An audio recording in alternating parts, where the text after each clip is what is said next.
So we're in the bridge pool it's the first pool in Gordon Castle. It's probably about 300 metres long, this pool. It's a very, very big pool. It can be accessed and fished from either side. The tail end of the pool more so on the left bank as we're looking at it, but on the right bank here we can fish it all the way from, well, we're looking at the bottom of the pool there, but we can swing it round. There's the middle of the pool, swinging, panning into the middle of the pool. It's a nice even flow through that water, and here's now the neck of the pool and the bridge pool, for obvious reasons, just coming into view. So it's a pool that often we'll fish with two people, one possibly up in the neck at this height.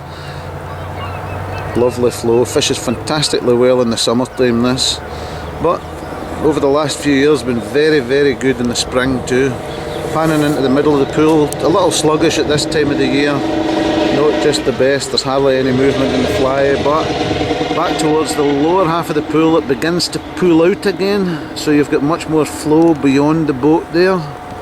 And we had a grip of a fish in there yesterday, and the guy's just fishing in the part of the pool that you would expect to fish, one of these running fish just now, 27th of March.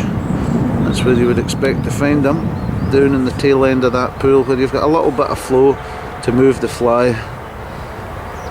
I'd be fishing this with a Spey line rather than a shooting head if I'm wading where the guy is, but if we just zoom back here we can have a look at the bank. The river's actually quite deep, quite close to the bank, so if the river was slightly higher and I wasn't wading, I was fishing this off the bank, I'd probably be doing that with a shorter line, probably a multi-tip of some type. Absolutely ideal because you've not got much room behind you.